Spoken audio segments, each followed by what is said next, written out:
वैसे तो आपने अपॉर्चुनिटी कार्ड के बारे में काफ़ी वीडियोस देख ली होंगी, लेकिन मैं उस टेक्निकल डिस्कशन के अलावा कुछ आपको ऐसी टिप्स एंड ट्रिक्स बताऊंगा जिससे आपका यहाँ पे आना भी आसान हो जाएगा और यहाँ पे रहकर जॉब हंट भी ईजी हो जाएगा। तो अपॉर्चुनिटी कार्ड हासिल करने के बेसिकली दो ही तरीके हैं, एक डायरेक्ट पाथ और एक इनडायरेक्ट पाथ। डायरेक्ट पाथ में आपको दो चीज़ें रिक्वायर्ड होती हैं। नंबर वन, आपकी जो क्वालिफिकेशन है वो इक्विवेलेंट और कंपेयर टू जर्मन क्वालिफिकेशन होनी चाहिए। और वो चेक करने का तरीका मैंने जैसे आपको वीडियो में पहले भी एक प्लेटफॉर्म का बताया, ZAB प्लेटफॉर्म। वहाँ पर जाकर अनाबिन डेटाबेस में आप चेक करेंगे कि आपकी यूनिवर्सिटी और क्वालिफिकेशन जर्मनी में अप्रूव्ड है कि नहीं। दूसरी रिक्वायरमेंट जो इसके लिए है वो है आपको प्रूफ ऑफ फाइनेंशियल मीन्स कि आप जर्मनी में आके अपने स्टे को कैसे फाइनेंस करेंगे। तो इसके लिए भी आप तीन तरीके इस्तेमाल कर सकते हैं। एक ट्रेडिशनल वे कि आप जर्मनी बैंक में ब्लॉक अकाउंट खुलवाएं, वहाँ पे 12,300 एंड समथिंग अमाउंट यूरोज़ आपने ब्लॉक रखवाने हैं, जिसमें से आपको सिर्फ मंथली खर्चा मिलेगा। आप वो सारी अमाउंट एकदम जर्मनी में आके नहीं निकलवा सकते। दूसरा तरीका ये है कि आप वहाँ कोई पार्ट टाइम जॉब का कॉन्ट्रैक्ट ले लें। ये आपको वैसे तो पाकिस्तान में बैठे बैठे बहुत मुश्किल है, क्लोज टू इम्पॉसिबल, लेकिन अगर आपको कोई जाने वाला जर्मनी में है, आप उसको क्या है कि एक डमी कॉन्ट्रैक्ट भी निकलवा सकते हैं। आप यहाँ पे आके बेशक वहाँ पे जॉब ना करें, तो ये काम डेफिनेटली आपके ताल्लुकात से ही होगा और उसी शहर से होगा जहाँ पे आप आ रहे हैं जॉब अपॉर्चुनिटी कार्ड के लिए। ऐसा नहीं हो सकता कि आप फ्रैंकफर्ट में आ रहे हो और आप जो पार्ट टाइम जॉब का कॉन्ट्रैक्ट वो म्यूनिख का निकलवा दें। तो इसमें आपने इस चीज़ को देखना है। ये एक सिर्फ मेरी तरफ से एक टिप थी। थर्ड जो तरीका है जो फाइनेंशियल मीन्स प्रूव करने का, वो ये हो सकता है कोई आपको स्पॉन्सर कर दे। तो ये ऐसा होता है कि आपका कोई दोस्त या जाने वाला अगर वो जर्मनी में रह रहा है तो वो आपको एक लेटर निकलवा के देगा, जिसको फरफ्लिस्टुंग्स क्लियरिंग लेटर कहते हैं। उसका मतलब ये होता है कि इस बंदे की जिम्मेदारियाँ वो मेरे ऊपर है। फरफ्लिस्टुंग्स कहते हैं जिम्मेदारियों को, क्लियरिंग कहते हैं सब चीज़ें क्लियर होगी। तो ये लेटर आपको आउसलैंडर बिहोर्दर से मिलता है। ये जो आपका रिलेटिव या दोस्त है वो आके बिहाफ पे जाके वो लेटर लेगा, लेकिन इसके लिए उसको कुछ चीज़ें प्रूव करनी पड़ेंगी वहाँ पर जाकर। इतना कोई टफ रूल नहीं होता, इजीली ये लेटर मिल जाता है। इस पर मैंने एक प्रॉपर वीडियो भी बनाई है जिसका नाम है फरफ्लिस्टुंग्स क्लियरिंग लेटर या विजिट वीज़ा फॉर जर्मनी, क्योंकि उस वीज़ा के लिए ये डॉक्यूमेंट चाहिए होता है। तो इसलिए उस वीडियो के अंदर मैंने इसके बारे में काफ़ी डिटेल में एक्सप्लेन किया हुआ है।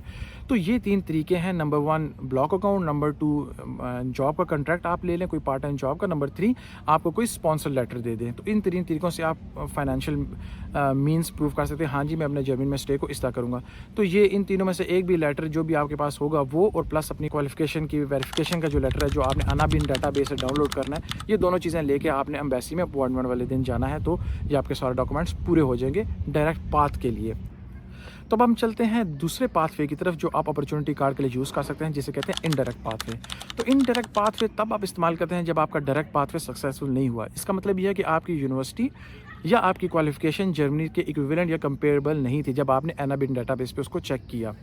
तो अब आप इनडायरेक्ट पाथवे में आगे। इनडायरेक्ट पाथवे में पॉइंट स्कोरिंग सिस्टम होता है, लेकिन पॉइंट स्कोरिंग सिस्टम में जाने से पहले आपको तीन बेसिक रिक्वायरमेंट्स वो पूरी करनी होती हैं। वो तीन रिक्वायरमेंट्स क्या होती हैं? आपकी जो क्वालिफिकेशन हो पार्शली रिकॉग्नाइज्ड हो, नंबर टू आपके पास लैंग्वेज सर्टिफिकेट हो। अगर आपके पास जर्मन लैंग्वेज सर्टिफिकेट है वो कम से कम A1 होना चाहिए, और अगर इंग्लिश लैंग्वेज सर्टिफिकेट है वो तो कम से कम B2 होना चाहिए। और थर्ड रिक्वायरमेंट है आपने proof of financial means show कराना है। तो वो उसी तीन तरीक़ों से करवा सकते हैं जैसे मैंने पहले भी बताया। तो अगर आप ये तीनों क्राइटेरिया क्वालिफाई कर रहे हैं तो फिर आप जाते हैं पॉइंट स्कोरिंग सिस्टम की तरफ। तो टोटल 15 पॉइंट्स होते हैं। 15 पॉइंट्स में से आपने 6 पॉइंट्स सिक्योर करने होते हैं ताकि आप अपॉर्चुनिटी कार्ड के लिए एलिजिबल हो जाएं। ये it is not a guarantee कि आप अपॉर्चुनिटी कार्ड मिल जाएगा, सिर्फ आप 6 पॉइंट्स के बाद एलिजिबल हो जाते हैं, हाँ जी अब आप उस कैटेगरी में अप्लाई कर सकते हैं। तो वो 15 पॉइंट्स किस तरह कैटेगराइज हुए या किस क्राइटेरिया पर हैं?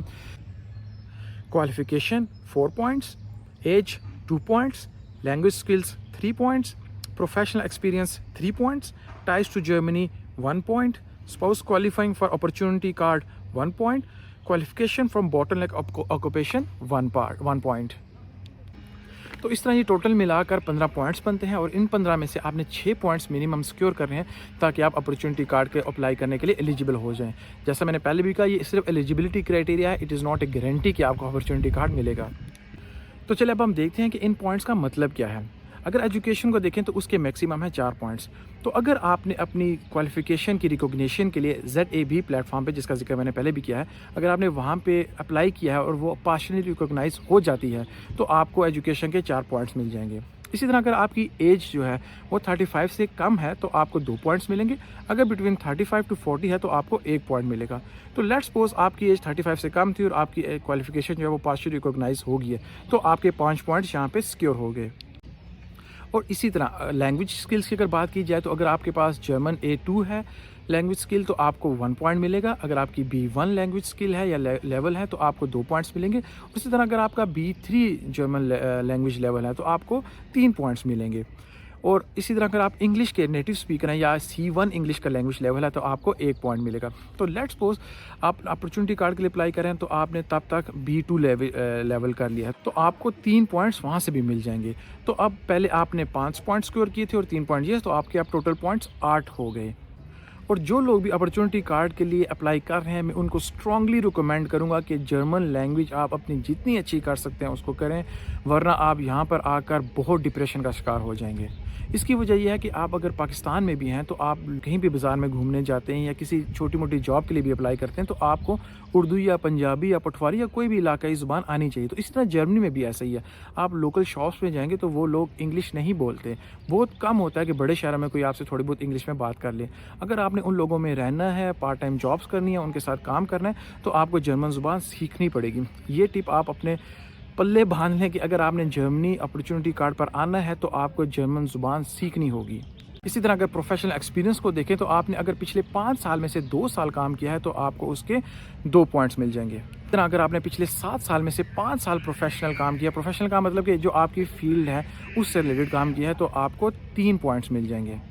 और आई थिंक अभी तक ये जो 4 डिफरेंट कैटेगरीज हमने डिस्कस की हैं आपको ये सारे पॉइंट्स या इनमें से कुछ ना कुछ पॉइंट्स ज़रूर हासिल करने चाहिए, क्योंकि जितने ज़्यादा आपके पॉइंट्स होंगे उतने ज़्यादा आपके चांसेस होंगे कि आपको अपॉर्चुनिटी कार्ड वीज़ा मिल जाए। और इसी तरह टाइज टू जर्मनी को अगर देखें कि अगर आप कभी भी जर्मनी में 6 महीने लगातार हैं तो उसका भी आपको 1 पॉइंट मिलेगा। ये आई थिंक बहुत कम केसेस में होगा कि ये पॉइंट किसी को मिले। और इसी तरह अगर नेक्स्ट चीज़ को देखें कि spouse applying for opportunity card, हाँ ये हो सकता है कि काफ़ी पाकिस्तानी जो है वो वाइफ के साथ अगर इस चीज़ को प्लान कर रहे हैं, अगर उनकी वाइफ ने भी बैचलर्स या मास्टर्स किया हुआ है और उनकी एजुकेशन पार्शियली रिकॉग्नाइज्ड है और वो भी अगर लैंग्वेज कर लें तो हो सकता है वो भी अप्लाई कर दें। तो ये पॉइंट भी काफ़ी मुझे लगता है पाकिस्तानी फैमिली सिक्योर कर लेंगी। और फिर हम लास्ट पॉइंट की तरफ आते हैं कि अगर आपकी क्वालिफिकेशन जो है वो बॉटलनेक ऑक्यूपेशन से रिलेटेड है तो आपको एक और पॉइंट मिल जाएगा।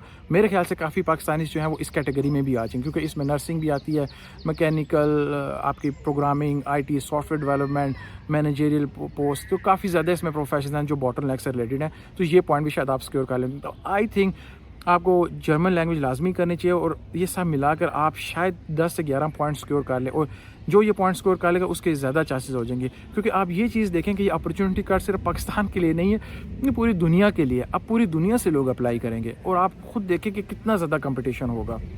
तो इसलिए मैं बार बार आपको कहता हूँ कि लैंग्वेज वो बहुत ज़रूरी है। तो बहुत टफ कंपटीशन होने जा रहा है और सिर्फ अपॉर्चुनिटी कार्ड के लिए नहीं बल्कि यहाँ पे आने के बाद भी आपका सर्वाइवल जो बहुत मुश्किल होगा। तो इसलिए आपको बहुत अच्छी तरह तैयारी करके आनी है। तो इसलिए आपने अपने लिए डिसाइड करना है कि आपके लिए अपॉर्चुनिटी कार्ड ठीक है या आप मास्टर्स के लिए भी जर्मनी आ सकते हैं, या आप PhD के लिए जर्मनी आएँ, या आप पाकिस्तान में बैठे बैठे ही कोई जर्मनी में जॉब ढूंढ लें। तो ये आपके पास काफ़ी ज़्यादा ऑप्शन है। तो इसलिए ही मैंने काफ़ी डिटेल में ये वीडियो बनाई है ताकि आपको सब ऑप्शंस का पता हो, ताकि आप आराम से डिसाइड कर लें कि कौन सी ऑप्शन आपके लिए बेहतर है और कौन सी ऑप्शन टाइम सेविंग है। जहाँ पे आप जर्मनी की अपॉर्चुनिटी कार्ड की ऑप्शन को एक्सप्लोर कर रहे हैं, मैं आपको स्ट्रांगली रिकमेंड करूँगा कि आप कनाडा और अमेरिका की भी ऐसी ऑप्शंस को देखें। इसकी वजह यह है कि अगर आप कनाडा या अमेरिका में इस तरह की ऑप्शन पे क्वालिफाई कर रहे हैं तो वो जर्मनी से शायद आपको एक बेटर एज इस तरह देगा कि वहाँ पे आपकी जो लैंग्वेज है वो एटलीस्ट वो होगी जो आपने सारी ज़िंदगी सीखी हुई है। जर्मनी में आके जो इंटरनेशनल लोग हैं उनको सबसे बड़ी प्रॉब्लम कम्युनिकेशन की आती है। जर्मन कल्चर भी थोड़ा सा टफ है, लेकिन सबसे बड़ा मसला जो यहाँ पे है वो ज़ुबान का है। यहाँ के लोगों को इंग्लिश बहुत कम आती है और आप ये देखें कि आपने आज से एक ऐसी ज़ुबान सीखना शुरू करनी है जो आपने ज़िंदगी में कभी भी नहीं भूली। तो इसलिए अगर आप इस अपॉर्चुनिटी कार्ड की ऑप्शन को एक्सप्लोर करें तो लाजमी आप USA और कनाडा की अपॉर्चुनिटी कार्ड या उनके जो इमिग्रेशन अपॉर्चुनिटीज़ हैं उनको भी एक्सप्लोर करें। तो अपनी इस इंटरेस्टिंग वीडियो को वाइंड अप करने से पहले मैंने आपसे प्रॉमिस किया था कि एंड पे आपको मैं ऐसी 2 गोल्डन टिप्स दूंगा जिनमें से एक आपका जर्मनी में स्टे बहुत कंफर्टेबल कर देगी और दूसरा आपकी दुनिया और आखिरत बेहतर कर देगी। तो सबसे पहली टिप, अगर आप जर्मनी में आपने डिसाइड कर लिया है कि आपने आना है, वो अपॉर्चुनिटी कार्ड हो या किसी भी तरह आ रहे हो, तो आप आज से ही जर्मन ज़ुबान को सीखना शुरू करें। जो लोग जर्मन ज़ुबान टाइम पे सीख लेते हैं वो जर्मन कल्चर में बहुत जल्दी इंटीग्रेट होते हैं और उनके लिए बहुत ज़्यादा अपॉर्चुनिटीज़ खुल जाती हैं। और जो लोग स्किल तो होते हैं लेकिन जर्मन ज़ुबान को इतनी इंपॉर्टेंस नहीं देते, वो यहाँ पर आकर बहुत ज़्यादा डिप्रेशन का शिकार होते हैं। उनको बहुत ज़्यादा अपॉर्चुनिटीज़ नहीं मिल पाती इस वजह से क्योंकि वो ज़ुबान नहीं बोल पाते। और दूसरी गोल्डन टिप, अब चूँकि आपने इस वीडियो को देखने में भी इतनी एफ़र्ट की और आप अपनी ज़िंदगी को बेहतर करने के लिए बहुत एफ़र्ट करते हैं, तो इसी तरह मैं आपको एक और डायरेक्शन में सजेस्ट करूँगा कि आप एफ़र्ट करें, कि वो है कुरान पाक को उर्दू में सुनना या उसको उर्दू में पढ़ना। इंशाल्लाह ताला अगर आप उसको उर्दू में सुनेंगे और पढ़ेंगे, वो आपकी ना कि ये दुनिया बल्कि आखिरत भी इंशाल्लाह अच्छी कर देगा। उम्मीद करता हूँ आपको ये वीडियो अच्छी लगी होगी, और अगर आप जर्मनी में आने का आपने डिसाइड कर ही लिया है, तो काइंडली मेरे चैनल को भी लाइक एंड सब्सक्राइब करें, क्योंकि मैं German culture, general tradition, general technology और जनरल सिस्टम पर काफ़ी वीडियोस बनाता रहता हूँ। अपना और अपने जाने वालों का बहुत सारा ख्याल रखिए। अल्लाह हाफिज़।